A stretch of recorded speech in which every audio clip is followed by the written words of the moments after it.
up, Daddy Gang? It is your founding father, Alex Cooper, with Call Her Daddy. Bethenny Frankel, welcome to Call Her Daddy. Thank you. You look stunning. How'd we pick the outfit? Thank you. I don't, it just arrived at some point in the last 6 months and I just park it and my outfits are like Toy Story, like they're just waiting to be played with. And so this is the one I picked out today. I thought it was very you. It's perfect. Wait, what are you doing in LA? What was I doing yesterday? Oh, I was doing a commercial for Synergy Kombucha with Flava Flav yesterday. Oh, how's Flava Flav doing? He's the best. He's great. He Have was you met really him before? fun. I met him on my podcast before. Okay. And he's really cool and really fun. So we had a great time. Spent the day with him. Fun. Yeah. Okay, wait. Do you like LA? I lived here for 10 years minimum and as a kid as well. And I do like LA. I mean, I don't like it now as much, but I appreciate it and I'm enjoying it. Yeah. It's like, it definitely feels very virally, like all the cutesy places and the cookies and the things. And there's 75 matcha places and boba and acai and playa and like, so I like that. You come here to be, to overpay for coffee and I'm into it. 100%. No, I like it weirdly more now living here than I thought that I would. But I think it's similar to New York where I think you have a better time living in New York than visiting New York because you don't know where to go when you're in New York. And so you just go to all the viral places, but you're not like going to the dive bars in West Village and knowing the little pockets, which I've learned about in LA now. Well, that's funny. Okay, so when I lived in LA, I loved it. Coming back to visit, it can be strange to your point because you're coming instead of just being in a hotel and it's so big that you don't know where you're supposed to be. You have some FOMO in a way. Yeah, so you're like on the Sunset Strip and you're like, wait, why am I here? Yes, yes. Okay, wait, you have a house in the Hamptons. I have a house in the Hamptons. You moved to Miami. I have a place in Manhattan and the Hamptons. I have a place in Miami and then further north in Florida. Do you like living in Florida? I love living in Florida. Really? Yes. Tell me everything. So I'm a beach person. I'm a water sign and I'm a water person. And walking is the only thing I do for exercise. And the beach, to walk on the beach every day, it's one of the only times yoga, which I don't do that often, but when I do yoga, at the end I say thank you. Like I actually say thank you. Just every time I can't help myself. When it's done, I thank myself. And I'm not like faux spiritual like that. I just actually, it comes to me. So every time I do a beach walk, I say, I'm so grateful. I can't believe I get to do this. I can't believe I'm swimming in the ocean every day. It feels like a dream. You are? Every day. Shit. So it's healing. And I just feel like, I feel so lucky. Well, because I feel like I was going to ask you, Miami just gives such like party nightlife energy. Are you partaking? Not really. I only go if it's like paid or laid. Do you know what I mean? Like if it's an event and it's a moment or if it's like a date. But I'm not just like randomly on a Tuesday getting dressed up like a hoe to go out to dinner. Yeah. Are you going to 11? I've been to 11 once after the Sports Illustrated show. That's it. Okay. Yeah, that's not really. No, I don't want to be out all night. Yeah. I'm work and I'm with my daughter for the most part. It's work and my daughter. Do you have you enjoyed strip clubs before or no? In New York, I've enjoyed strip clubs, and a good strip club is amazing. And shockingly, strip clubs have good steak. Wait, what? Well, like there was a place in New York, I think it was called Penthouse VIP, and they had an excellent steak. And it would make sense because the clientele for an upscale strip joint would want a big, that's a good point. Great steak. I've never thought to order food while I'm at a strip club. That's a good point. I'm gonna try that next time. Goals. I'm gonna get a big porterhouse. Be like, To-do let's list. go with a great ass in my face. Yes. Fucking lovely. Well, it's basically the surf and the turf. Sorry. Love this for us. Hamptons. You recently said that you kind of were not feeling the vibes. The Hamptons are like weird vibes now. Like what has changed? Well, I mean, it's sort of the way that LA has changed. The vibes are off because of the entertainment industry. Yep. And so LA, I mean, the Hamptons, I love the Hamptons. And I used to go year round, and it's an amazing place that's very misunderstood because if you don't live there, you don't understand it. And you try to visit and dip into like the nightlife and it's wrong. You have to live there to understand it. So just from observing it, it's the traffic for everyone. I don't experience it that much because, like I said, I'm there year round and during the week. But I'm observing the fact that people are just saying they don't want to leave their house because all the influencers, you're welcome. I mean, guilty, have ruined it for many people. But it's fine. Real estate's up more than ever, and the Hamptons are always going to be great. We met in the Hamptons. That's how we met. What are you talking My about? 30th birthday.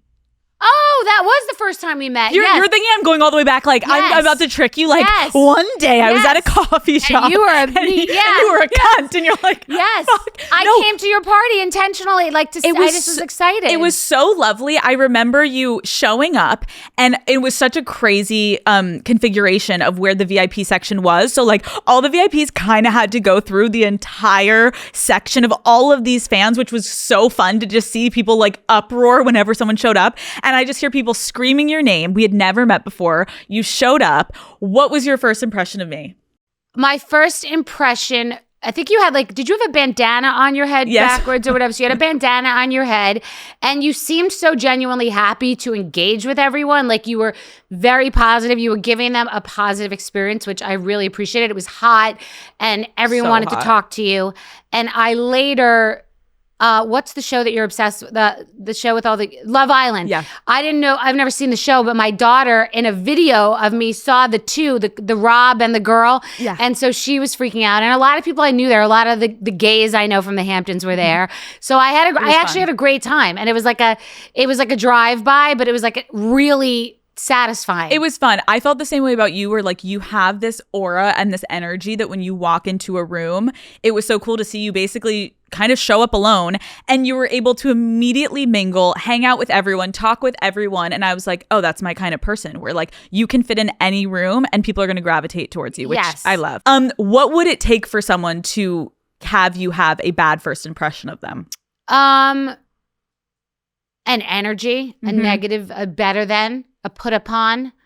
Yeah. You know, but by the way, that can happen if someone's distracted, and people do, as a public person, people do read into the first moment, which is why you do have to make an extra effort, because just a nuance, just something just happened to you before can make you distracted. Or, you know, I've had people come up to me to take a picture in a bathroom, and it's been a little jarring, and I've been like, can we just have a minute? And then I don't see them, and I'm like running through the airport to be like, can you cut? Because I feel like I have to fix it. Right, because they're going to be like, Bethenny Frankel's a fucking asshole. And you're like, babe, I was just finishing putting the tampon up my vagina, but I was quickly just trying to. That horse has left the barn. Yeah, okay. But yeah. No, but also just for me, it's that their moment. And like, I don't, you know, and it's funny because I've seen videos on social media about people talking about influencers at like influencer trips or influencer this. And I won't spill the tea on exactly who, because there's no upside for that. But like, I have seen some of these younger girls act like that. And I can't imagine why they would, like, you know, you're out. They can't help themselves. I can see listen, I'm so much older than these young girls, but I see between them, the competition is fierce. I was just at this Amazon party, and there were literally hundreds of influencers, and I saw... It's dark. Full frontal cuntiness. Like, it's really crazy to watch. No, actually. Because it's crazy to see. I agree with you. I've met some people where I'm like, whoa, like, okay. Like, and then you wonder how long they're going to make it in the industry, because then you go to their page and they're so different online than when you meet them. You're like, oh shit. And I've seen them really turn it on for like the brands, but be really bitchy to the other people. And I've seen it. I've seen it. And it's also like, I guess this is life. This goes past our industry. There are people at work that like suck up to the boss, and then they're a fucking dick in the room that everyone's hanging out in. And you're just like, you got to suss people out. And it's interesting. But when you're seeing millions of people think it's one thing and you know it's another, it's very triggering. Yeah, I agree with you. Yeah. Okay, you recently went on a podcast, and I feel like the internet had basically something to say for every single thing that you said. I know. It was a lot. Why do you think you got so much backlash, commentary? Well, it's why there's almost no upside for me to do podcasts, but then everyone's saying, you know, and you do them and you know every sentence, because the person who has the podcast, yourself included, is going to want to feed out the comments that are going to get them.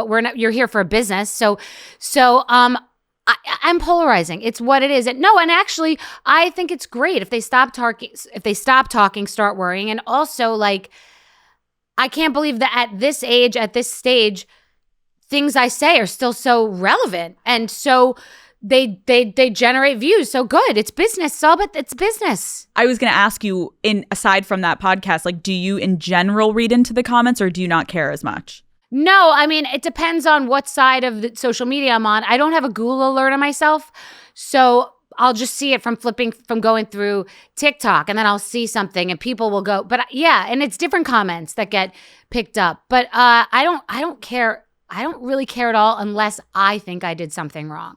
You know, if I think I did something wrong or if I could have hurt someone, then I care because I don't want to drag them into something I've said. But, and not everything needs to be said, you know, not everything needs to be said, but I don't really ultimately care. I don't think you can to some degree if you want to last in this industry, because I remember like years ago I would talk about it with my therapist and she helped me literally be like, that is like your Sims character online. And like when people are talking about her and hating on her, if you know you didn't actually do anything wrong and it's misconceptions, okay, so then your character is like over here for the day. And then as you continue, it's going to be like this for the day. Like, I know who I am. And then there's also the perception online that can happen. And if it gets spun in a way that you didn't have control over, then what are you going to do? They're talking about you. It's not real though. You have a primary residence inside TikTok, as do I. Right. And you have a secondary residence in Instagram, okay? And you have tertiary residences other places. But this is your primary residence. Right. So you think that everybody else lives in that town and they don't. So it's not really real. I've had actors, like A-list actors, call me. I can name 5. I'll tell you after. You'll freak. Okay. To be like, wait, how do you deal with this? I'm like, deal with what? And someone's like, well, this happened and this was on this podcast and then it got picked up on TikTok today. And I go, okay, who cares? And he's like, this was a he. He's like, well, should I say something? I go, no. What are you going to add a can of gas? No, this isn't real. He's like, but it was in page. No, none of this is happening. If you turn your phone off and you go down the street, it doesn't exist. Yeah. It literally doesn't matter. Yeah, so he doesn't have a residence here. So he doesn't know. He thinks because he's in here. I'm like, no, this isn't happening on the other blocks. You can literally just shut it off and go to the party tonight and no one will know. No one will even bring it up. Even if they know, they won't bring it up in person. Even in business. I've been selling books thinking I'm going to walk in there and the agent's like, what are you talking about? They don't care about that. A hate view, a like view, it's a view is a view. You can't differentiate if it was someone hating or love it. It doesn't fucking matter. It's a view is a view. A talk is a talk. Like people commenting on you, it's like, it's all good for business because we're both businesswomen and that's all we care about. 100%. As long as you know yourself. 100%. The more hate posts that are going on about you, the more views you're getting. I mean, even in like on 100%. A podcast. Yeah. So it's the upside down. This is an ad by BetterHelp. I will always be the first to say it. The holidays can feel like a lot between all of the family expectations and the travel. It is so easy to forget about yourself in the middle of all of it. And that's why BetterHelp is encouraging you to rewrite your traditions this year by making time for you. Therapy can be a way to slow down and take care of yourself when everything's supposed to be joyful, but ends up feeling hectic and a little lonely. The holidays look different for everyone. Maybe it's baking pie with your aunt or starting something new like a chill night in with friends. Therapy can be one of those traditions too. BetterHelp gives you space to pause, reflect, and actually feel grounded. They match you with a qualified therapist based on your goals and preferences. And if it's not the right fit, you can switch at any time. With over 30,000 therapists and more than 5 million people served, BetterHelp helps you close the year with clarity instead of chaos. This December, start a new tradition by taking care of you. Our listeners get 10% off at betterhelp.com/daddy. That's betterhelp.com/daddy. I wanted to talk a little bit more about your childhood because I was thinking about it. And this is you, I think I have so much respect for you where you've had so many different lives in the public, right? And so there are people that are watching today that may be like, okay, I'm millennial girly. I loved her on Housewives. I love her so much. And then there are girls that are like, I'm Gen Z. I literally know her from her fucking supermodel stocks. Exactly. Like, what do you mean? Like she was a housewife? Like, what do you mean? So I want to go back a little bit. Where were you born and raised? I went to 13 different schools, but I was born in Queens and then was in Long Island and did live in California as a child. Florida for boarding school for 2 years. I've lived many places. New York City, many places. Yes. You were 4 years old when your parents got divorced. How was that explained to you? I don't think that it was explained to me. It wasn't explained to me. I was moving back and forth. As a matter of fact, my real father was a horse trainer, and there were a lot of like unsavory cocaine characters around and young women taking care of me. And my mother was with another horse trainer, my stepfather in New York. And she asked my father for child support, but he said that he would only pay her if I was with him. So I was like sort of like a pawn back and forth. And I remember being very, very sad and wanting to be with her. And then I entered into the crazy life of her and my stepfather, which was extremely crazy and extremely abusive and a lot of interesting. So with your father, talk to me about your relationship with him. Like, what did you think of him? I think you just love your parents because they're all that you know, and you don't know that you're growing up at the racetrack and with all these unsavory characters. But I did know that I did want to be with my mother. And I didn't speak to him, I don't think, from the time that I was 4 to like 13 for the most part. Okay. He was a horse trainer. My stepfather was a horse trainer. So, like derby, like race horses. Yeah. So there was a lot of competition between them, and they'd run together as buddies. So she was with both of them, and she was stunning. She actually looked just like Michelle Pfeiffer in Scarface at that time. And she did a lot of wear and tear on her body over the years and didn't look like that in the end. But she was very, very charismatic and beautiful, and everyone wanted to be with her. So there was that between them, and it was like constant. I was like a pawn, and there was a lot of competition between them over the course of my life. 13 years old, you reconnect with your dad. You said, like, was there anything you admired about him or you saw in yourself, or was it very polarizing? To be honest, I knew that he was this Hall of Fame famous horse trainer, and he lived in California. And so there was something like rich and intriguing about him. Like I would watch movies like 16 Candles or Pretty in Pink and want to be in this life and live with him, but he didn't really want me per se. And I didn't want to be in either world. I sort of fantasized about the life with him that I didn't have just because of movies, but it really wasn't like that. So you're an only child? I'm an only child. Okay. So that's like full pawn. They weren't really fighting about me only at certain big ticket item times. Right. Like child support.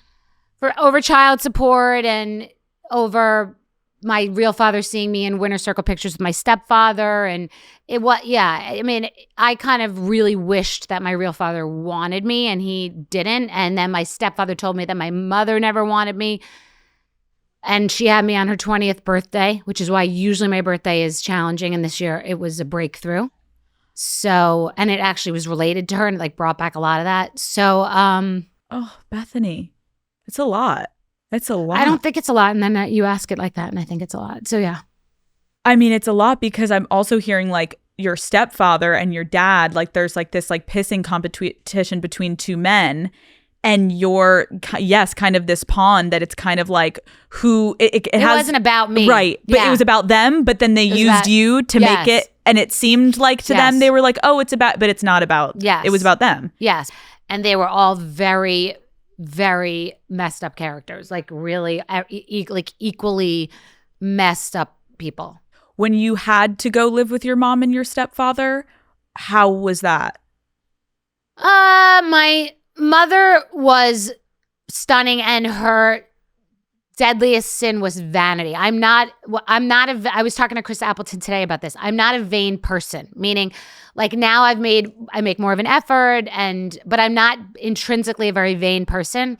I think that's actually evident in a lot of my content. Like you see, I don't care. Like, so I'm not intrinsically a vain person. And my mother was vain to a fault. So she had a lifelong eating disorder. And I caught her for the first time when I was 7 years old. She was throwing up, and she used to binge on everything and sauces and like torture waiters if it didn't come out like raw. And like, it was just like a constant like torment about her. And then she'd be in the bathroom for hours after every meal. So my mother was a lifelong bulimic, alcoholic, cigarette smoker. And she always wanted to be a model. And her sister was 6 feet tall and always wanted to be a jockey. And my mother was 5'4". And back then you couldn't be 5'4" and be a model. So she was very vain. And that was a big character in my childhood. And she married an Italian horse trainer who had a lot of mob ties and would like tell us that we had to move from one house to another, and there were guns in the house, in the car, and like she would go out to Studio 54 till all hours, and then she would like punch her fist through the window because he wouldn't let her in, and I would have to call the cops, and he would physically abuse her with the phone, and it was after she died, I gaslit myself, like blaming myself for a lot of things. And I had to call friends from my childhood after the funeral to say, like, what was it like? And they were trying to be polite because you don't speak ill of the dead. And they were like, well, she had a lot of interesting characters around and and I go, no, I need you to tell me, because I'm now gaslighting myself because I read one letter she wrote that was nice to me, and now it's all my fault. And my friend Matt from high school was like, no, your house was criminally insane. Like, they were calling child services and there were cops there all the time. Like, that was not a house to be in. So it was a very there was a big transformation in me in the last year since my mother passed away. I like really went through something. I have a someone in my life that had that similar when their mother died. It was this weird feeling of, I'm weirdly relieved, and that's the most fucked up thing to say, but I'm having weird things of like, was she as bad as I remembered, or was it me? And like, you go through this because you essentially have to dissociate when you're in those environments at that young of an age and you're just trying to survive. And then as you come to more reality and slowly start to piece it together, you're like, was this as bad as I remembered? And to believe that your parent could be as tough as it was, you naturally probably are going to defend your parents in your mind, because what else are you going to do? No? It's more that you're clinging to some version of purity in your childhood. But what actually happened was, in mourning my mother's death, I was like a dog that just like was by myself in my bed. And it was wild that I just one day just started turning on all the music of my childhood, like all the Karen Carpenter, which is ironic because she died of an eating disorder, but all the 70s music, the James Taylor, the Carole King. And like, I would walk every day and I would just cry all day, all night. And I was literally going through the movie of my childhood, like digging through pictures, and I was going through, things were coming up that I was just like living in it. And I developed this sort of compassion for me as this little girl and felt so like sad for her.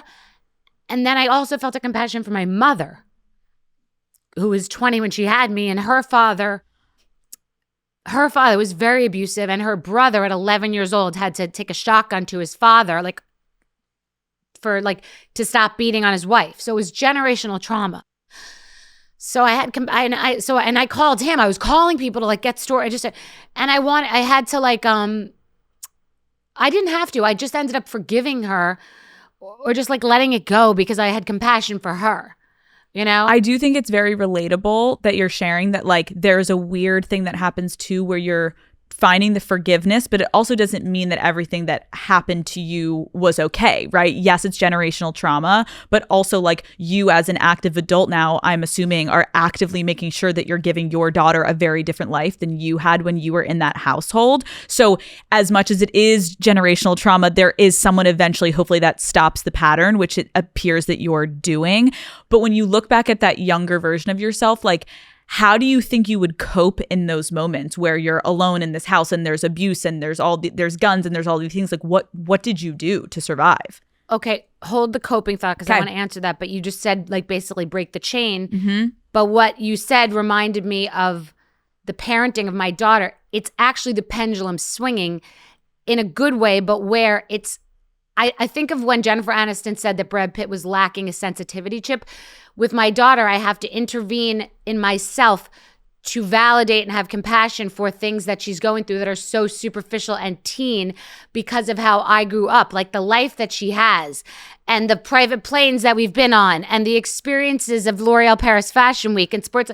So like, it's very hard when she's really upset about something. That is, when something's real, it's real, but that's like, so I have to like just validate and be compassionate, because inside I feel like, I mean, you don't even know what it's like, but that's not something to compare it to. That doesn't invalidate what she's going through as a normal teen who feels like her hair looks ugly or her skin or something. I'm just saying it's all relative to your circumstances. Yes. And so you're comparing it to your childhood, and Bryn's like, what are you talking about? No, and I don't say it to her. I mean, she knows, she's aware of some of my things. I'm just saying it's something that goes on inside. It's drastically different. So you have to like, and I do. She'll cry over something that's not that big of a deal, and I'll make a big deal out of it. Right. But and you're like, wait, inside, this matters. Yes, and I'm a strict parent. So the coping as a child, I believe that is why I'm the way that I am now, and so like resilient and pros play hurt and like a beast. And you know, very few things flap. I'm unflappable in ways. because I think I was very analytical. I was always alone. I was with adults, unsavory situations happening with adults. And I was always, the only friend I had was my mind to like analyze things, like why they were happening. So I think it's why I'm emotionally intelligent, because I was always analytical. How do you think that your relationship with these father figures in your life influenced you as a woman with men? Well, my mother would say, I married these men because of you, because I wanted to take you. I gave up my life for you. So she would say that, but she did instill in me, never, ever, well, never be with someone on the racetrack, but she said never be with someone for money.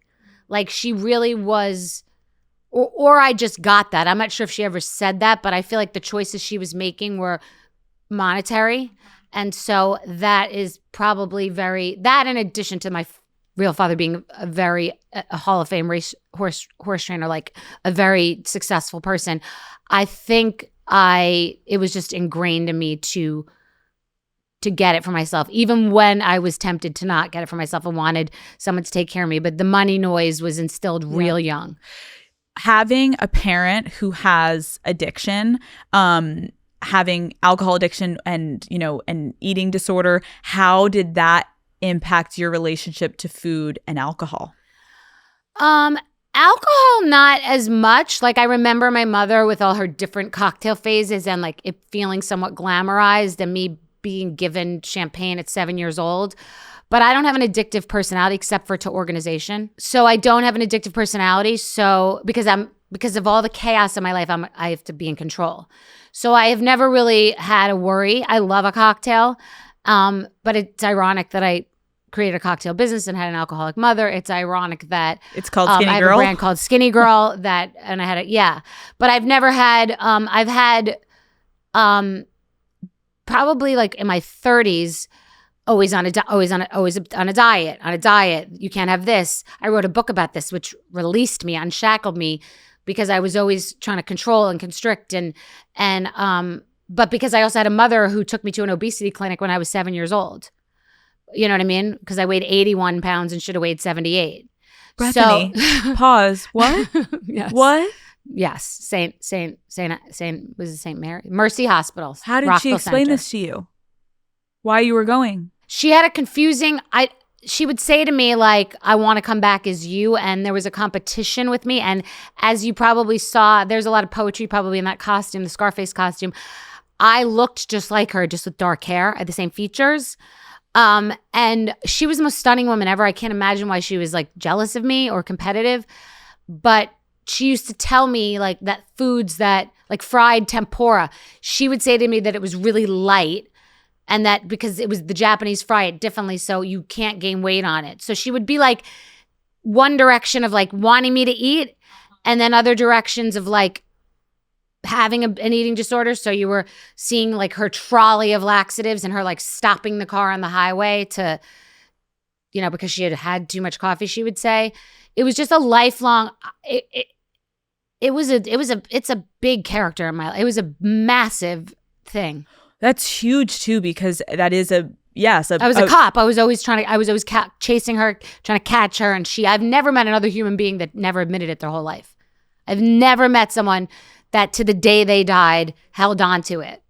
But that's a complete product of an eating disorder. A lot of people like to watch other people eat because it makes them feel whatever, it's making them feel better, whatever. But then also looking at you as a mini version of herself, then catching moments where it's like, you need to look this way, but then it also kind of gets her off when you're looking a little bigger than her and it's a competition. And then she get really triggered when I looked small. She didn't like when I lost weight. Right. So you go to an obesity. What do you remember about that? I just remember knowing every single diet and every single rip out and every single magazine and every single,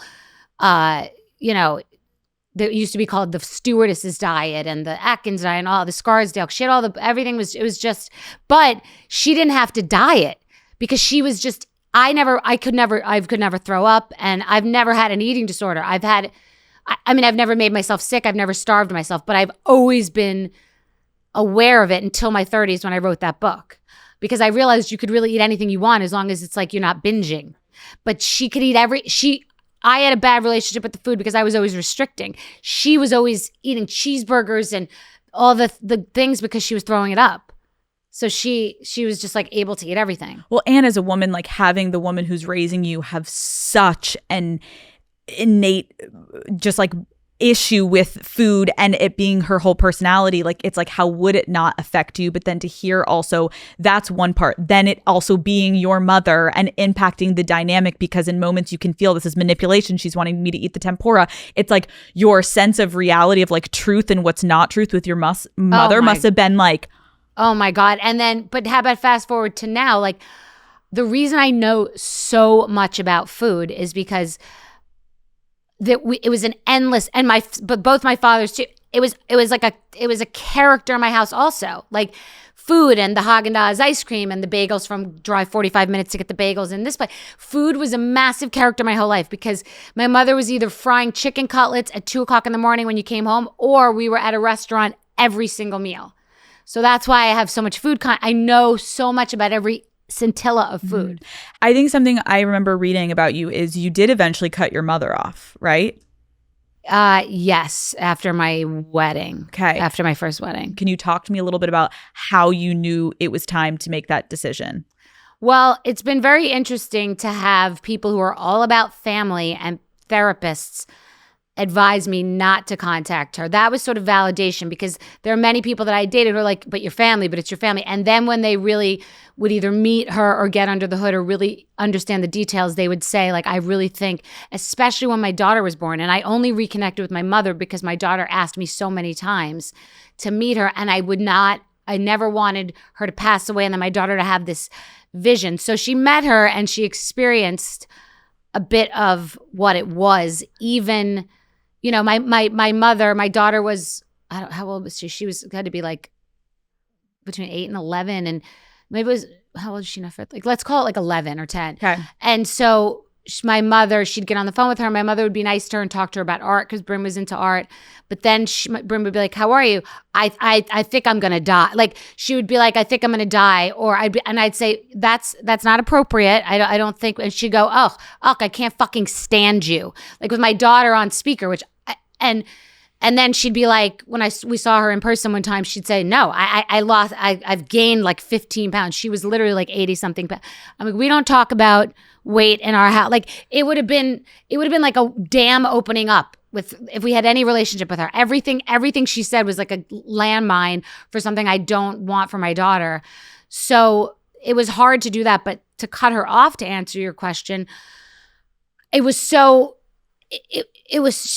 vicious. Like it was impossible not to cut her off. Like she was really scathing too. Like you think I'm abrupt and abrasive. Like it was I'm a stuffed animal.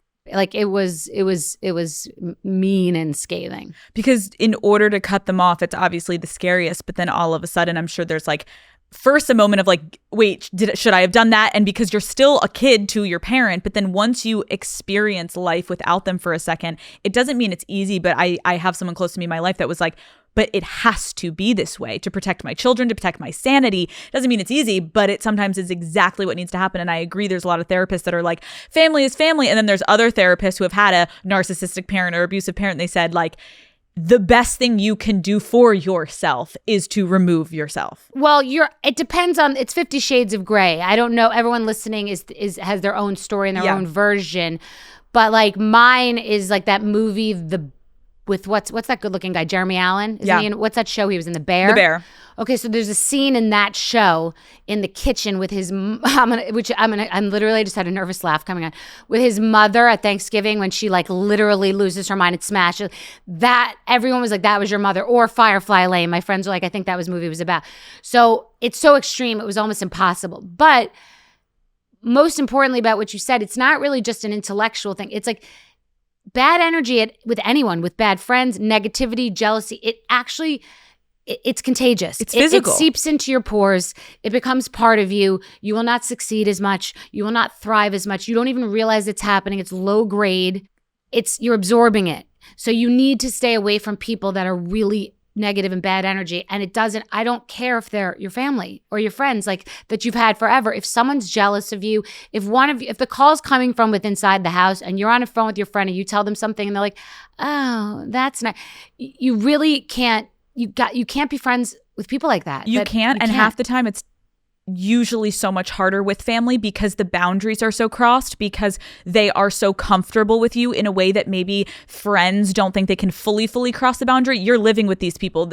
You've come out of this woman. You are this woman. You know what I mean? So like the boundaries with family are so corrupt and can get so crossed that it's so much harder. So to have the strength to actually end a relationship like that is beyond measure of strength. And I think I wanted to talk to you about this today because I'm like, I think there's so much of you that's online, of course, and you have this digital footprint that's amazing.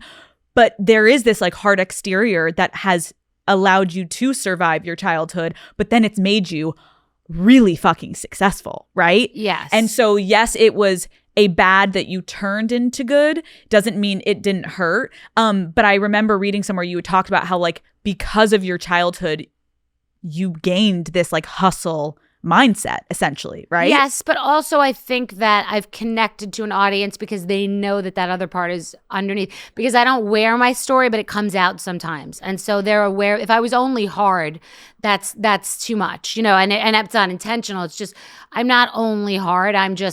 That's the shell that is so easy to be there. And yes, that's made me so resilient, you know, but we always go back to the dynamic of who we are with our parents. Someone could be a billionaire who invented the spaceship, and the minute they get back with their father or mother, they'll like be back in that dynamic. You regress.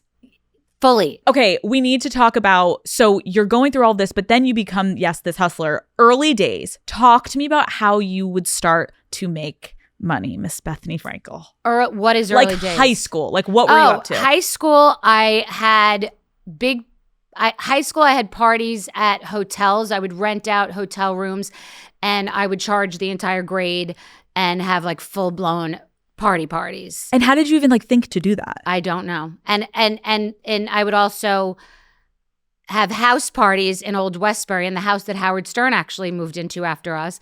And I would have the local volunteer cops in Old Westbury work to help clean up the next day, and I would charge everybody. And you're insane. I love it. I worked at a bakery. I've had there's not a job. I can't think of a job I haven't had. I was a hostess at La Scala. I was Jerry and Linda Bruckheimer's assistant. I was Kathy Hilton's assistant.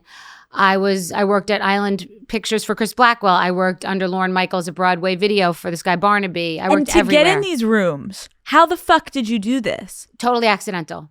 Totally it's connected. Just like each moment in time. Hostess at La Scala, met Kyle, started working for Kathy. Hostess at La Scala, met a woman who was going away and worked for the Bruckheimers. I was a temp and then I was just always working. I've always But don't worked. you believe, Bethenny, like I think even advice for young people listening, especially with careers, it's like you would think, you know, being a hostess at La Scala, the fact that you spoke to Kyle and then had the wherewithal to like, it's a personality thing where then you're like, no, I'll follow up. I'll get the phone number. I'll do the thing. Hustle. Because a lot of people will be like, oh, I don't want to overstep. I was a hot walker at the racetrack. I used to walk the horses when they come off the track to cool them off. I would give them the bath and then you have to cool them down. So I've had every job, but it's more about work ethic. And people now, because of social media, and they think like everything's just easy. Nothing's easy. And to sustain is to work hard. And I've always been a worker, and you don't do any job if you won't do it to the best of your ability. So being the best hostess, being the best person printing copies at different studios for different shows, working as a PA on Saved by the Bell. No one in this entire industry will ever say that I didn't work hard. I've always worked hard. But what did you actually want to do? Like, what was your dream? I thought I wanted to be an actress because my mother, which was a defining traumatic moment, told me when I was probably in high school that she had been offered a Disney contract for me when I was little, but she turned it down. I don't even know if that was true, but my whole life it tortured me because I thought it would have been much easier. And I used to beg her to take me into the city for auditions and she wouldn't. And I just used to beg her to ask friends because she knew this one guy who used to produce commercials. I would beg her And she was an actress in college, and she never helped me. And I wanted it so badly. And I probably wanted it just for like the fame, just for like the attention and the love. I didn't understand what acting was. And I don't think I was good at it in the Lifetime movie, but I didn't think I was very good at it because I don't think good at playing someone else. You're better at yourself. I think I figured that out, but that didn't exist as a genre. Isn't that so crazy though, that like with parents, the fact that there's a big chance that that is a complete lie and she used that to make you feel small so that she can feel also better about like her acting, life. Or it was true and she didn't ask me if I would want to do it. I was going to say, so there's that, and like both is pretty bad. It wasn't great. I tortured myself over it for years because I thought I could have had a leg, it could have been on the Mickey Mouse. And then look what the fuck you did, bitch. Well, here we go. So you get into your 30s and you've talked about how, in your 30s, you were at a very different place than most of your friends and you're still hustling and you're still trying to figure it out. Then you end up getting cast on Martha Stewart's Apprentice show. For anyone who is not familiar, first of all, you need to explain to them what that show was and how did you get this show? Well, I was out with a group of people at a dinner, and they were talking about the Donald Trump Apprentice. Now, keep in mind, it wasn't the Celebrity Apprentice. It was the regular person apprentice. And I just overheard them saying, I didn't watch a lot of TV, I don't believe, and I didn't know about the show. And they were saying that people were competing and having like lemonade stands, and like it almost felt like an adult scavenger hunt for a job. Now, I was broke. I was living in New York, and I believe then it was a studio apartment. And I said aloud something about like I'd be good on that. And this one guy that I've mentioned in my books, I won't say him again, he sort of taunted me and said, "You'll never get on that show." And I said, "You mark my words, I'll get on that show." But I was talking about the Trump Apprentice because Martha wasn't on yet. So I went and got this guy I was working with to buy the least expensive, smallest video camera you could find and film me selling my cookies at this trade show. So he sent it in, and there were thousands of people that sent it in. And I went not only to the callback, to the interview, to the callback, flown to LA to be sequestered for a week, went from 50 people down to 18, and I was like an alternate, like 19, but they didn't end up needing me, and so I didn't get it. And I was begging and crying in my room every day. I was like, please, like, I remember listening to Jessica Simpson and Britney Spears songs and like manifesting it, and you weren't allowed to leave your room. You were sequestered. It was torture. And it was at a DoubleTree, and they had those good cookies, and I was like tortured, and then I didn't get it. But this is about connecting and networking. Most people think it just dissolves. I kept in touch with the casting people. I kept texting them. I kept whatever. And they, I guess, because I was a natural food chef, had me in mind for the Martha one that Mark Burnett was going to do when she got out of jail. She launched a talk show and a reality show, The Apprentice, on the same literal day. And I was like, this makes sense. So I went back for the sequestering again, went through the whole thing for the whole week, and I handled it differently because I realized in between those two moments that the first time I was going for a job interview and I wanted the job, like I thought it was a job interview and to tell them how proficient I was and how smart I was. But I didn't realize until the second time they really wanted someone who's going to be good television in addition to having the accolades. But like I brought Bethenny the second time. Was it natural for you, or were you watching eyes and being like, oh, I got to ramp it up, I got to pull it down? No. Like, were you producing yourself? No, because I didn't even know that was a possibility. I didn't understand. I'd never been on television before. And the first minute of it, I stared into the camera, and they had to tell us not to stare into the camera. It was the greatest training for what later became to be what most people know as reality television, because this experience was all about the competition. They don't care about funny Bethenny. They don't care about what's going on in my personal life. It's all about the competition. So anything I say is only interesting as it pertains to the other people. And my friends at home were like, wait, they didn't like show how funny you are. What the fuck? You're so funny. Why didn't they show how funny you are?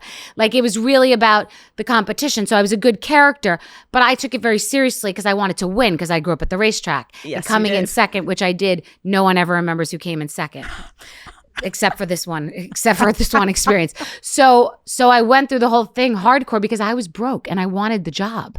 And I was like, Martha, she democratized style, and I'm going to democratize health. I'm going to be a natural food chef.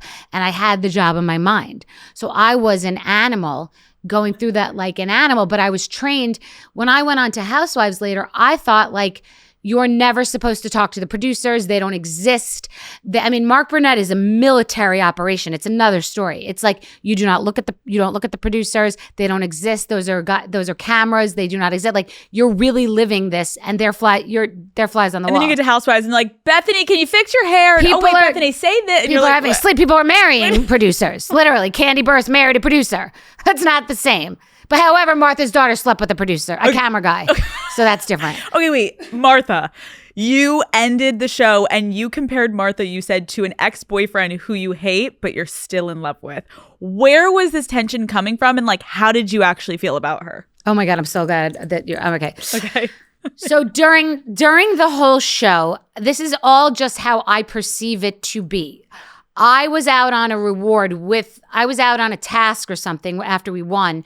And Martha came to the loft and visited. I had dated a guy. Now, I was broke going into it. I had like not a lot, like a couple of $1,000s to my bank account. But there was a guy that I had dated that had given me a Louis Vuitton suit, and I brought it. And Martha clocked it in the closet. And one of the contestants said to me, Martha goes, oh, let me guess, this is Bethenny's. So she had like a feeling about me because before I got on, Paul Allen, the founder of Microsoft, thought he was doing me a favor, but said to Martha that he knew me. And I was like, no, I don't want her to think I'm like, because I always knew people. I always just had connections to people. But you're like, I don't want to give Nepo baby. No, and I wasn't. I just in Malibu, David Geffen had a dinner party and Paul Allen was there, and I was.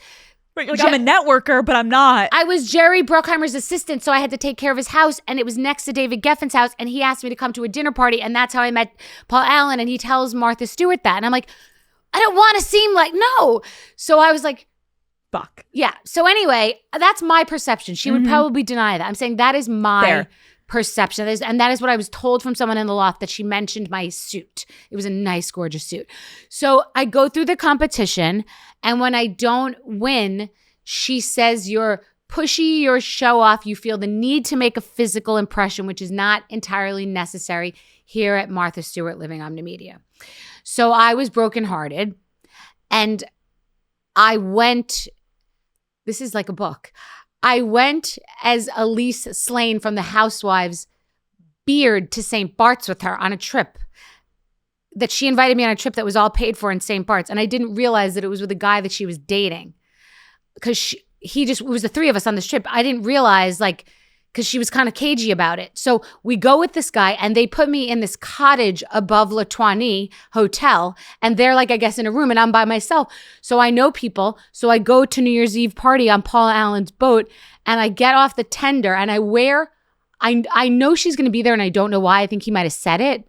So I wear the sickest dress you've ever seen in your life. It's a Dolce & Gabbana dress. It is, listen, I was in my 30s. It is laces going down the side, a big opening gap down it.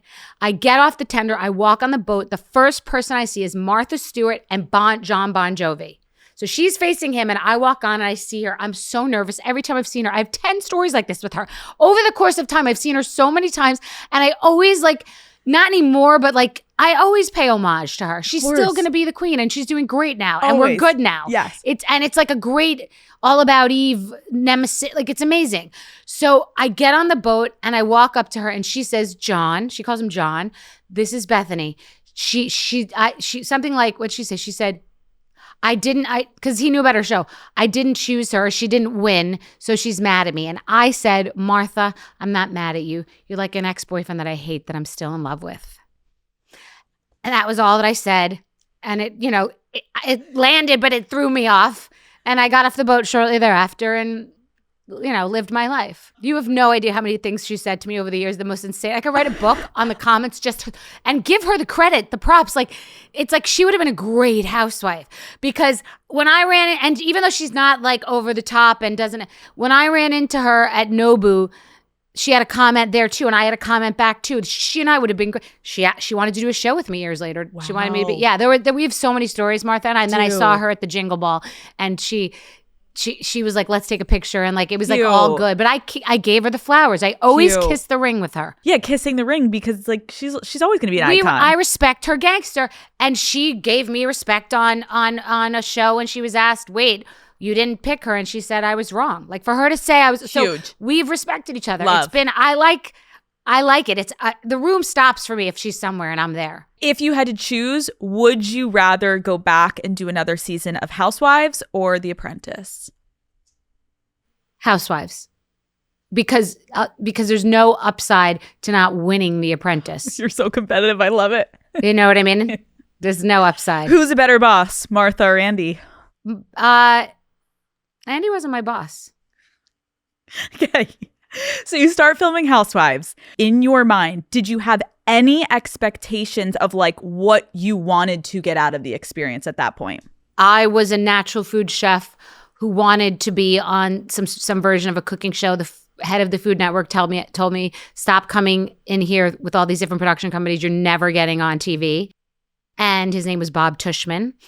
And he literally, because he was annoyed that these different production companies, like I think it was Gordon Ramsay's or there was another Gordon Elliott maybe, different guys, Bobby Flay's company, Rock Shrimp, they would be interested in me and they would want to come in, but I got cock blocked from the guy running the place who later left and other people wanted to do shows with me, but I wanted to do a food show. After starting to film The Housewives, I didn't have a contract yet and I went in and met with people in Bravo in LA about a food show. And when New York got wind of that, they got real nervous and they gave me a contract real fast. They didn't want me to take the food route. They wanted me to take this route. But I thought, I had a boyfriend at the time and he would say, just only be a natural food chef, only show your cooking. Like we didn't know what this was. This was a new animal. This wasn't a proven concept. So I thought I was going to be able to just walk in there and just like only be cooking. And literally days into it, I said, there's going to be if there's an audience, they'll be tuning in and investing. So I'm going to give them the real me. I'm going to give them all of me.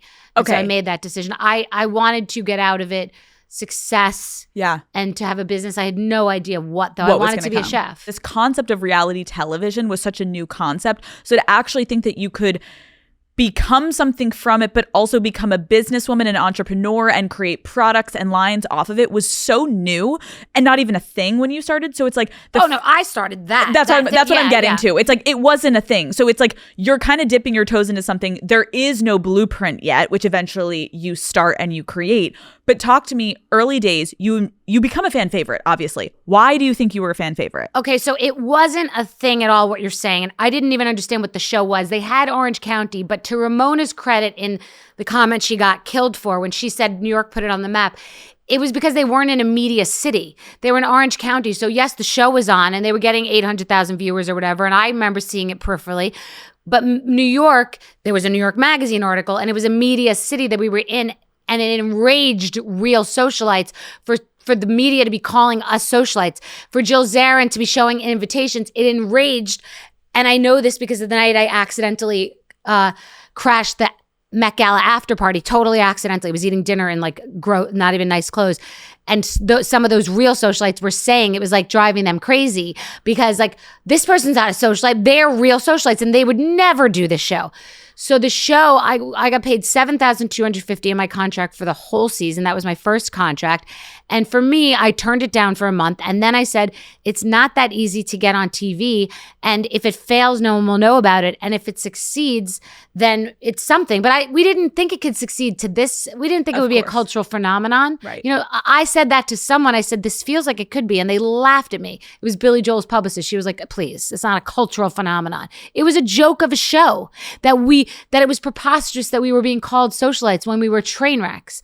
You know, I really was an iconic, amazing time and we all were fresh. And it was the best time that reality TV has seen, honestly. No, it was. This episode is brought to you by Schwarzkopf Keratin Color. It honestly seems like everyone is obsessed with knowing about your romantic relationships, who you're dating, who you're sleeping with, who's on your roster. But there's another relationship that deserves just as much attention, in my opinion, and that is the one that you have with your hair. Your hair can really tell your story. Are you in your single blonde era? Are you in your cuffing season brunette? You know how it goes. Write your next chapter with affordable at-home professional quality color from Schwarzkopf Keratin. Schwarzkopf Keratin Color's 3-step bond enforcing system even helps strengthen hair against combing breakage for hair that looks and feels healthy. Thinking about going blonder, Keratin Blonde can lift your hair up 4 to 9 levels, whether you're looking for a natural blonde or a platinum statement. Worried about grays? Maybe, always. The Keratin Root line is designed for targeted gray coverage. The Keratin Root Permanent Color Kit provides 100% gray coverage in 10 minutes, and the Keratin Root 2-in-1 spray delivers on-the-go coverage. My stylist, Jacob, shout out, love you, uses Schwarzkopf Professional on me at my salon. So when I heard that I could have Schwarzkopf Keratin at home, I knew I had to tell you guys, Daddy Gang, you deserve to be getting the best. And trust me when I say this, it is a game changer. The process is so easy. You can literally do it while listening to this episode right now. Daddy Gang, it's time to take control of your next hair chapter with Schwarzkopf Keratin at home color. Let's talk about business, because I am like beyond impressed that you had the wherewithal. I don't know if it was something in your gut, someone gave you advice, when you went to sign that Bravo contract and you decided to be like, actually, I will take way less so that I don't have to give you anything that I create during the show, and all of your IP will be your IP and they don't get a cut. How the fuck did you swing that one, Bethenny? I don't know, because I'm not good to this day at contracts, but I am to this day good at concepts. I will sit and like ruminate and think about something and what it means, and I don't sleep a ton. So when I'm between sleep and wake, some other angle of something will come up. And my whole career, and for business people out there or future entrepreneurs, it is people only focus about the money, and I don't only focus on the money. I focus on the other things that end up making you so much more money. So if it's that, it's the bigger picture about freedom in the future. And I had nothing. So there was no reason for me to think of that. There's I don't know why. It's a gut instinct. Or for me to not play any games in a negotiation at a certain point in Housewives because I know I'm getting a spinoff. Or for me to play nice with Housewives because I know that then they're going to let me do the talk show or this other thing, or to sell Skinny Girl prematurely in my mind because of the street cred that I'm going to have as a business person and not just be pigeonholed into a reality person. Because being on the cover of Forbes magazine is more valuable to me than another $50 million.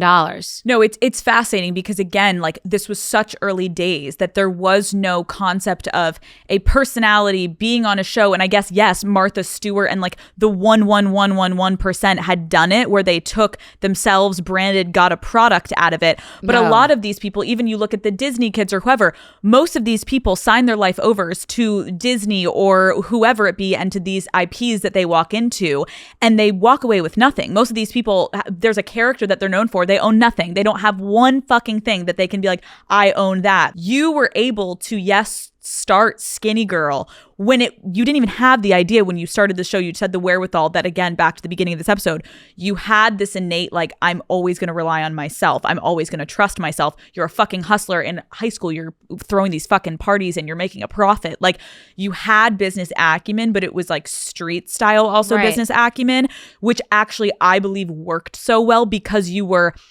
beginning in an industry that had so much.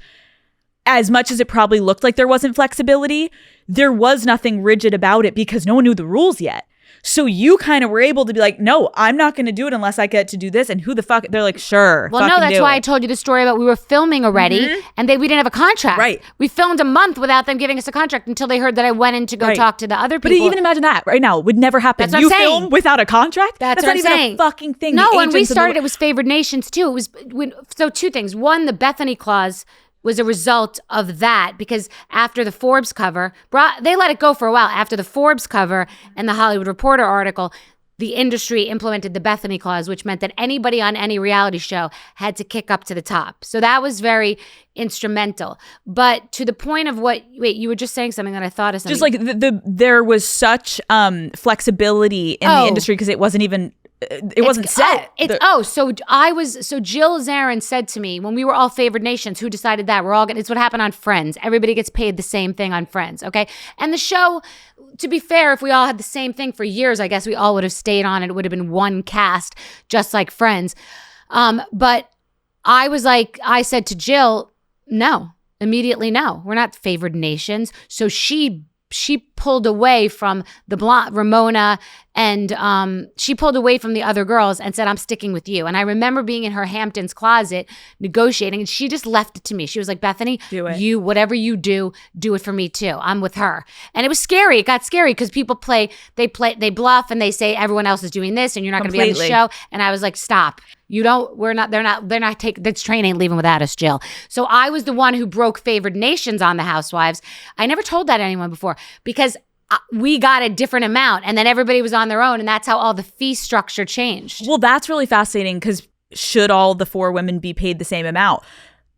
You can say yes, but then it's like, but if you're going in and you're going to renegotiate, you're not going to be like, I'm going to renegotiate for all of these 3 other women. I'm going to go for what I can get as a woman in this industry where I know this could be fleeting. I've got my chance. I'm going to go fucking renegotiate. And if these other women are so pissed, they should go do the same fucking thing. What is that? What do you mean should everybody negotiate the same? Is LeBron the same as the schmuck sitting on the bench? What are you talking about?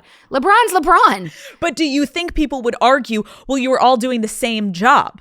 No, because not everybody does it well. Some people play it safe. Some people fly under the radar. Some people don't get dirty. I could name 5 people that I've been like, hi, there's a camera there. And if you think I want to get this fucking muddled and shit I'm doing it for the better of the group. It all. Yeah. Yeah. No, like that's why, like Ramona deserved her coins. She fucking yeah, did. but there are others who would do one thing on camera and then another off camera. Can you name one person? I do not. You don't want to get into it. No, I just don't. It's not worth. I had to ask. The fucking I'd get isn't worth the fucking I'd get. Okay, but you know I had to ask, guys. Don't get mad at me.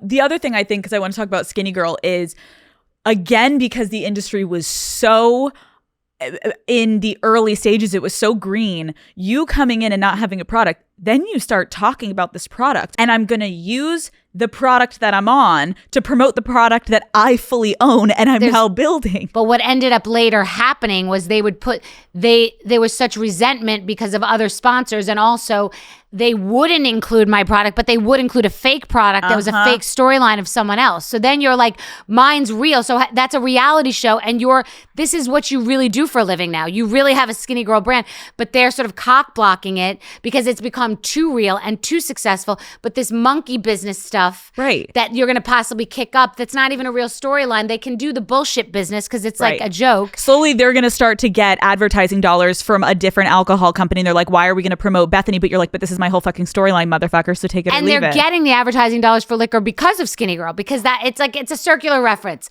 But yeah, don't hate the player, hate the game. 100%. How did you come up with the name? I said to Luann, she was making, darling, you're drinking tequila. And by the way, go look at the stats. Women weren't drinking tequila then before the Skinny Girl margarita, because in college people would drink like brown tequila, but women weren't drinking tequila sodas. So I had already come up with this recipe, not to be a drink, just because it was what I wanted to drink, to not be drinking sugary margaritas. And I ordered it, and she was so appalled by the fact that I was drinking tequila in that scene that she was like, you're drinking tequila? It was not something people drank. Women did not drink like tequila on the rocks. And so she was like aghast at that. And then I told her it's a Skinny Girls margarita. I had come up with Skinny Girls. And later, I didn't want it to be skinny with a capital S and a G with a capital S. I wanted it to be just all lowercase, flow together, no S at the end. And it would have been Skinny Margarita, which I would have been a multi-billionaire by now, but you can't own the word skinny. So everywhere you go, you can order Skinny Margarita. You're welcome, but you can't own the word skinny, just like you can't own the word bread. You can't own the word skinny. So I had to pick a name for it, which is enraging, because every man that I've ever been with, like my exes all said, do you know what it's like? Every date I've ever been on, every woman orders a skinny margarita. It's like I'm in your dreams, motherfucker. I'm everywhere. Yes. You can never get rid of me. Yes, but for me, I cringe when people next to me, they don't even know I invented it. I'm at a bar and I'm like, ugh. Right, because the IP, you needed to have more than just the one word. So now I can't make it. It's okay. We've done well, but it's hysterical. Now, how do you feel about the name?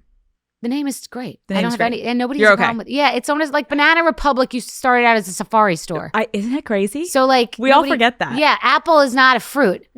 It's okay. But you're okay because I think now, obviously, I feel like in the climate of social media, like everyone is a bit more sensitive to things. And I think a lot of conversations for women around weight and being to this or promoting skinny eating or this or that is like problematic. Like, have you experienced I know for that? some reason, because we were an established brand and you forget what it actually, the words you just like are like a skinny girl. Like it's almost like if you launched this today, people would be like, you're fucking done, canceled, bitch. But since it was already an established and it was a thing of the times, maybe? Yeah, and because it was in a category that is problematic for calories, because a margarita was the highest calorie drink that would go up to 1,250 calories so for a much margarita. sugar. Yeah. So it was not that I was saying skinny girl and everything. It was really the solution to that being fewer calories. But it wasn't that big of a thing, and I'm surprised some people would ask it. Some reporters would ask it, but people never said it. Once in a while, someone will say, well, isn't that ironic because it's that? But then Sydney Sweeney in her jeans ad made it fine to be skinny again, so it's okay. Obviously, I'm getting your opinions on all things business, but now I want to get your take on a few things that are more social media. Okay. Talk to me about your thoughts on the concept of hate following. What a great question. I think I like hate follows to me when people are hate following me, because it's a great time to clap back and give a little nice slap, you know. I think I like that. I don't know if I hate follow anyone. I've never had a separate account that people say they'll go have a secretive account. I'm not that person. I'm not a snooper in someone's drawer. I just have things that like are surprising to people. So I don't think that I hate follow many people, or I do and then I stop. Some people that I follow that, it's not that I hate follow.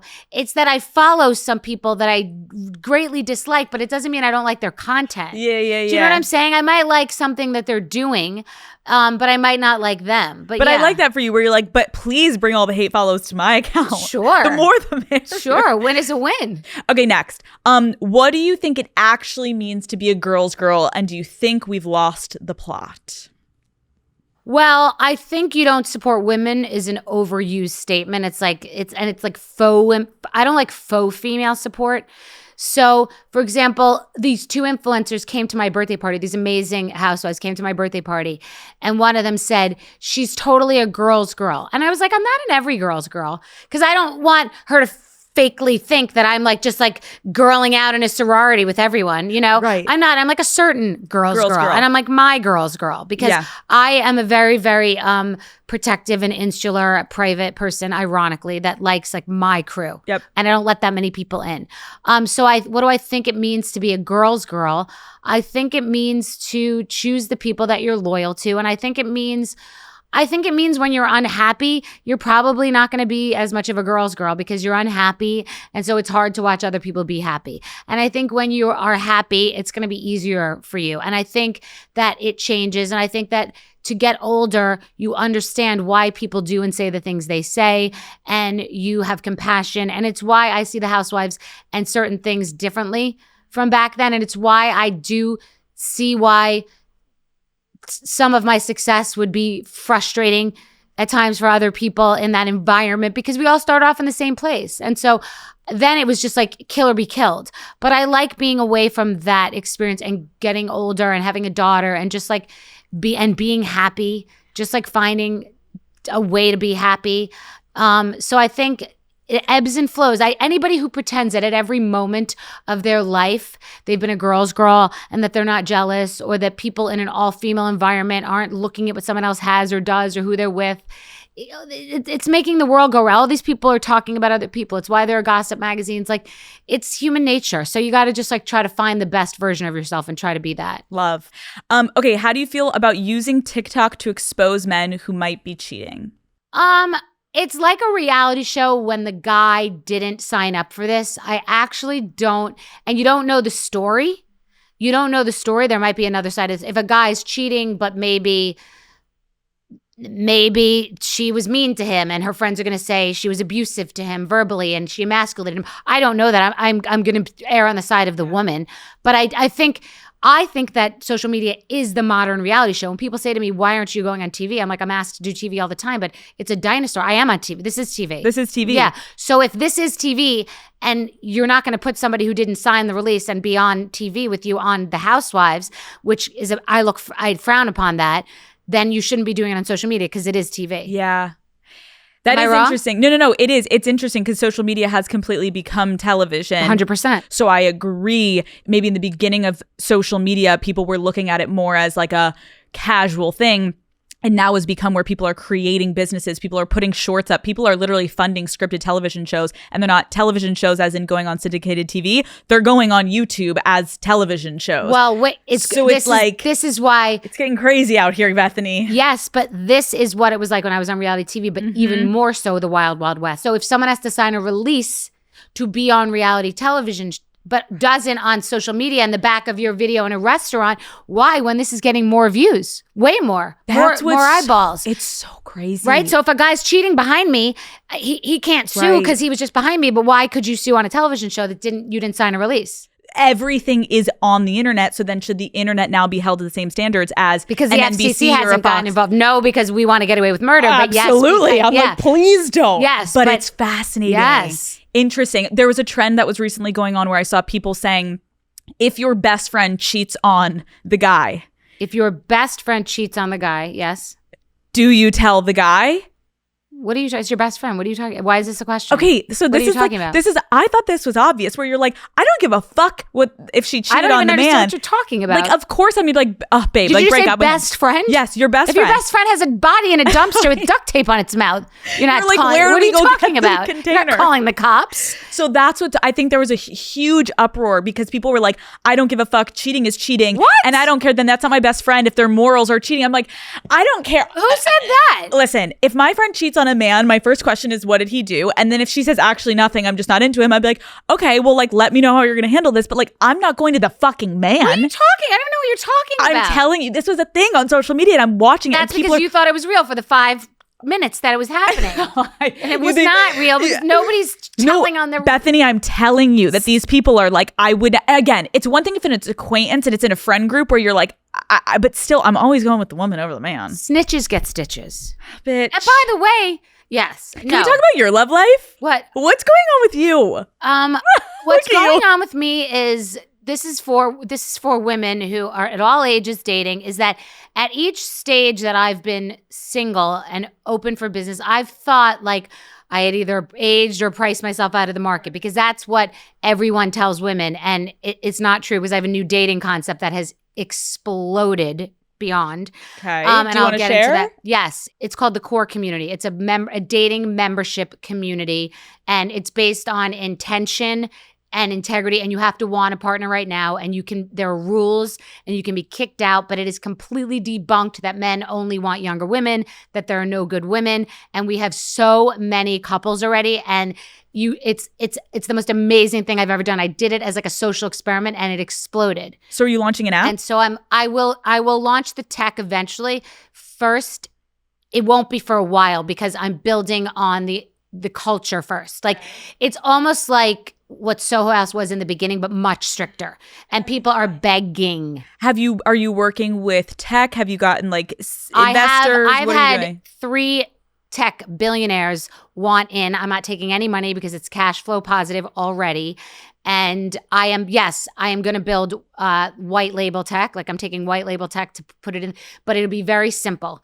And I'm going to I could tell you some of it, but I'm going to try to I'm gatekeeping a lot of the back of the house because I don't want other people now to know exactly how we're doing it. So when are you rolling it out? It's happened already, but when am I announcing it? Probably in the next couple of weeks. We will have a very, very basic, simple website so people can come in and apply. But the community, the membership will be smaller and it'll be only in large markets for now. The community will be larger and people will be able to get like dating advice and inside info articles on like what's really going on and also deals on vacations and anything pertaining to anything related to dating, but get like exclusive content and deals that you can't get anywhere else.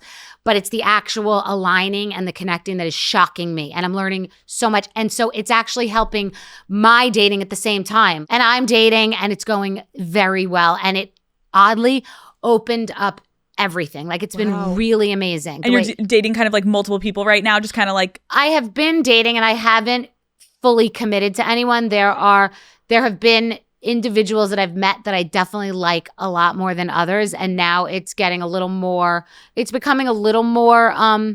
serious. Mm-hmm. But I've been so transparent that I'll say to someone, I'm not committing to anything. I took 9 months off. I was celibate for 9 months, and I came into dating a full person. Like, my mother had died. I took all this time off, and I got out of a relationship, and I was just like, I'm now, like, I've done the work. I'm now ready. Yep. And I know what I want, and I'm intentional, and I'm not settling. I'm not just, oh, sure, I'll go out with the guy from that geographically undesirable place. Or, oh, sure, that guy has 3 too many kids that I don't want. I'm sticking to the diet of what I said. Like, and it makes you focus, because if you're not focused on the right, if you break that, you could miss the right thing. You have to be super patient, and you can't get full on a bunch of crap food that makes you feel sick. You got to wait and eat the good thing. So does that make any sense? No, I love this advice so much, because I agree with you. It's almost like if you continue to entertain shit that in the back of your head, you're like, I know this is not what I want, but like, I need someone right now. You literally could be missing that. You actually, instead, if you were single and you didn't entertain that, you would have been going on a solo date, or you'd be out with girlfriends, and you would actually have potentially met the love of your life. So stop going for the crap. I agree. Call Her Daddy is brought to you by Tinder. All right, let's talk about Tinder. Or better yet, let's talk about the early days euphoria that comes with having a new crush. The kind of crush where you've been maybe down bad, but in the best way, okay? You cannot stop thinking about them. Every single song reminds you of them, and you are making up scenarios about them in your head. There's kind of nothing better, right? Well, amazing news. That crush feeling is waiting for you on Tinder. Like, literally right now, you have no idea what is out there unless you start looking. And Daddy Gang, the possibilities are endless. Once you have a crush, even the most mundane moments become beyond monumental. It is time to find the person who makes your entire day better by simply just texting you, hey, with a smiley face. You deserve it, okay? We all know there's no better feeling, and finding a new crush is easier than you think. Thanks to Tinder. Explore all of the possibilities for yourself. Tinder, it starts with a swipe. Download Tinder today. Call Her Daddy is brought to you by Uber Eats. Okay, Daddy Gang, we all know Uber Eats has the best selection of local restaurants, but did you know they also eat when it comes to a whole range of delivery services? Now, that might be a lot to take in, so let's break it down, okay? Uber Eats isn't just for locked-in salad bowl lunches or pre-gaming with Ty. When you can't make it to the store, you can just get about anything you need delivered straight to your door with Uber Eats. Right now, you could be checking off your whole shopping list, okay? Of course, I'm locked in on Uber Eats when it comes to getting my lunchtime sandwiches or a good delicious meal after work. But say I need a little cocktail at the end of the day. Uber Eats is my go-to spot to get all of the ingredients I need sent to my door. I also use Uber Eats for pretty much everything: paper towels, groceries, snacks. I even order a pair of flip-flops to the nail salon, okay?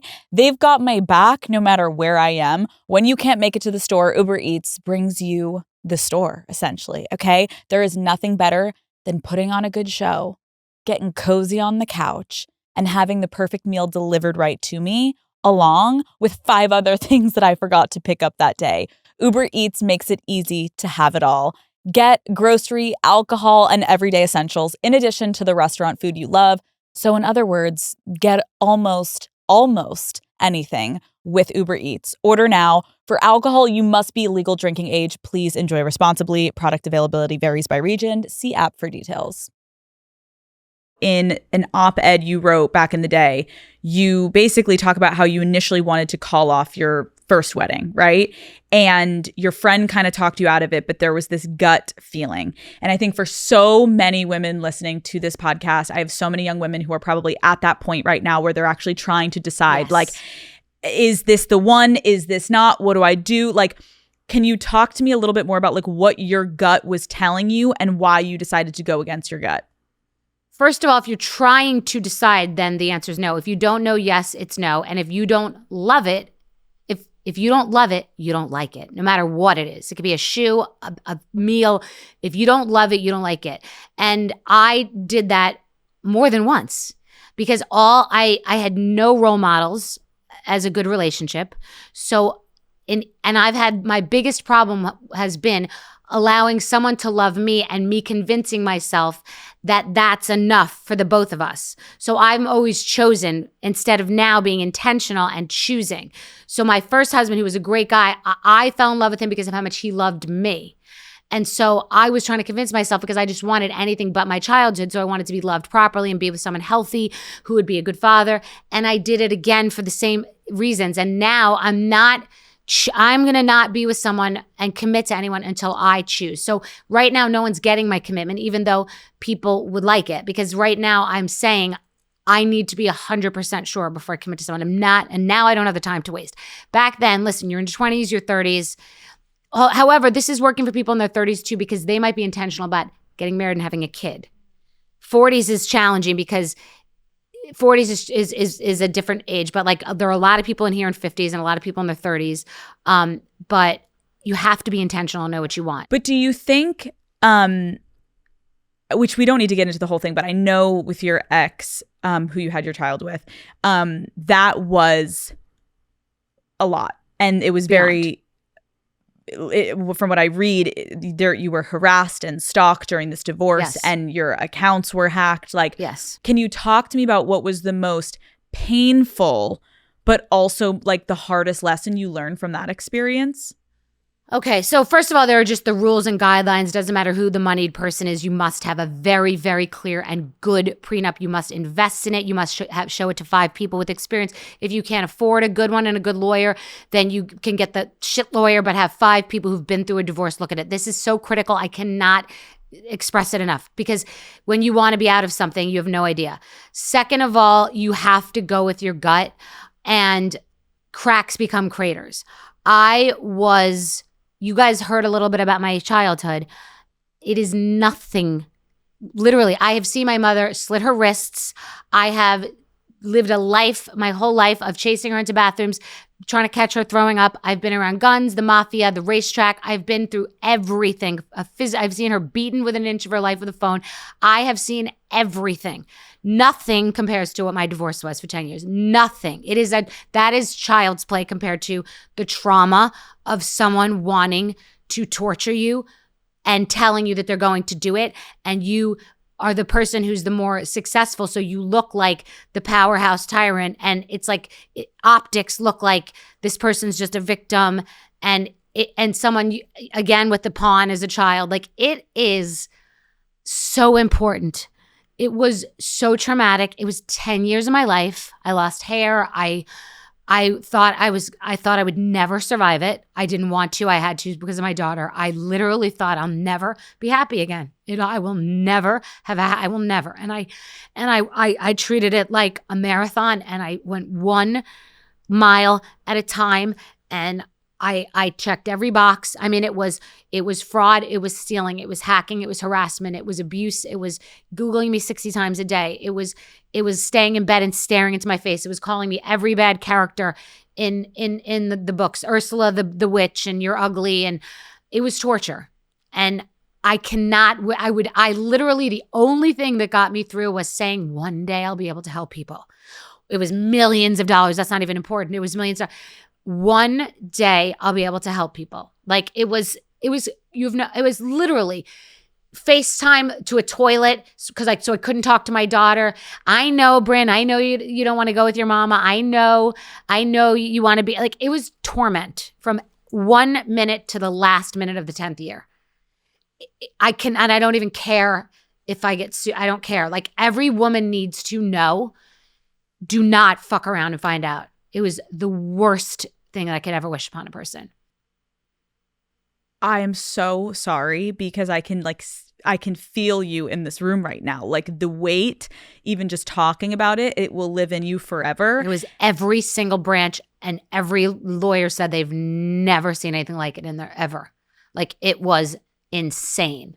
Going through this, obviously, the dissolution of that marriage obviously didn't just affect you and your ex. Like, you have Bryn and you have this child that you share. Can you talk about like how you navigated conversations with your daughter as you're essentially navigating this nightmare and this monster, and how have you been able to help her kind of through that? I never talked bad in front of her. I mean, she energetically, I believe, felt it because it cracked open during the pandemic when she was 11. Kids, and that's a lesson for people at home too. Just because you're not saying it in front of the child, and it doesn't mean they don't feel, and it doesn't mean. And for those of you who have young kids and you think that, let's say you have young kids and you're going through a divorce and you think like you can't win or you can't compete. It's a long road. Your kids will become cognizant and they will understand. You don't have to say it to them. You don't have to prove it to them. You should never ever say a bad thing about the other parent ever, because it is the worst thing you could do to a child. It is the worst thing you could do. So I have navigated it by always telling her that she is loved and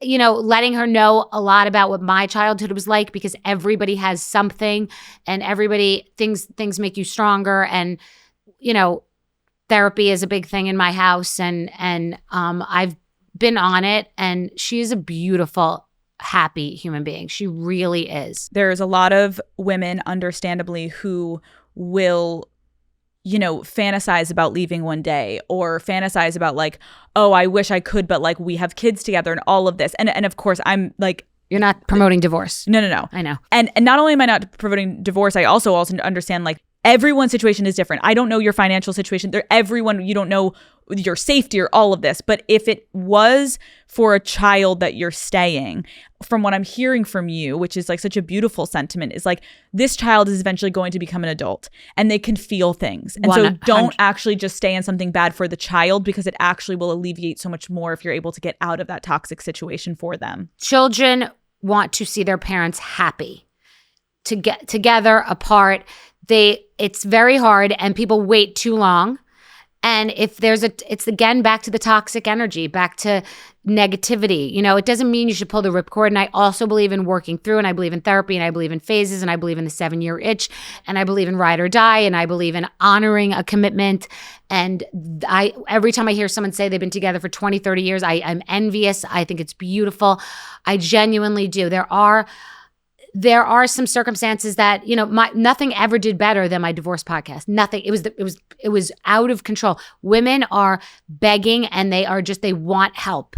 They feel trapped. They feel suffocated. They can't get out. And you can get through. You just can't play games. You can't have side shows. You can't focus on the minutia. You have to be very calm and cool and collected and get through. Like I said, it's a marathon. You are 1 mile at a time. I mean, Bethenny, you saying 10 years? Like on a 2-year marriage. Babe, if you can get through that, a lot of us can get through anything. Yes. Yeah. Yes. Would you be open to getting married again? Now I say yes, which is a very evolved thing. Yes, I do. I would get married again.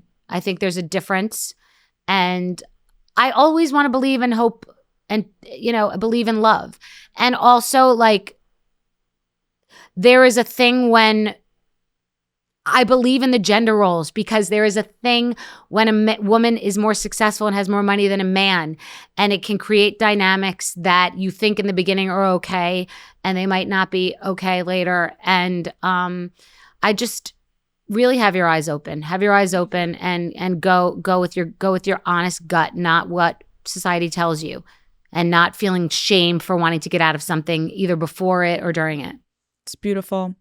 Okay, last, what are you really looking forward to in 2026? In 2026, I'm looking for, I'm a in the moment present person. I'm not thinking about 26. I'm thinking about today here with you. I'm not even thinking about the next thing I'm doing. I love it. I like to be in the moment and be present about where I am right now.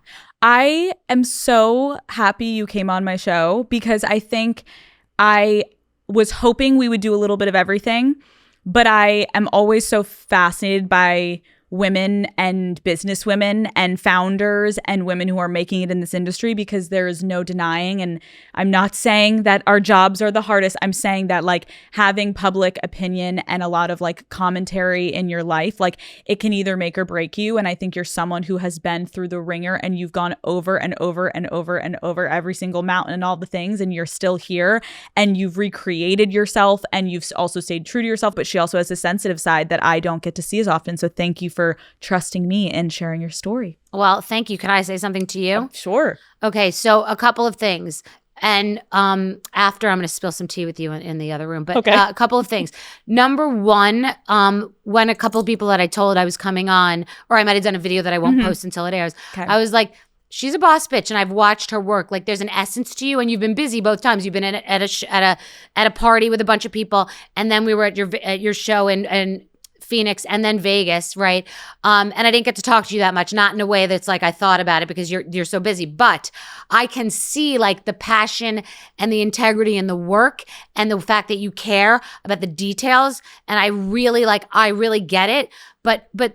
But additionally, and importantly for sitting here, I've seen this with different people. I remember going on with Gayle King and her, knowing every chapter and having like bookmarks in my book when I went on for my book and being like, wait, she like read the damn book? How many books?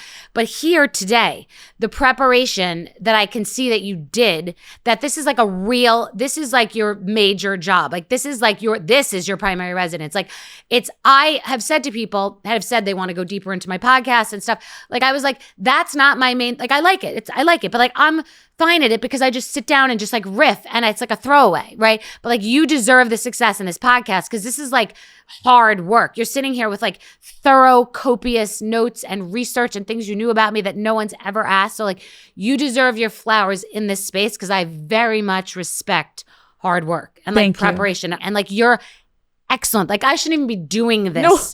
After this experience today, I may like give my podcast to someone as a charity. Like, Shut the fuck no, up. I'm being serious. No, I appreciate that. I really, really appreciate that. Like mine's Cheeto. Yours is like a slow roast that's been in the oven all day. Mine is like a fucking bag of pork rinds. Takes 5 seconds. There's no nutritional value whatsoever.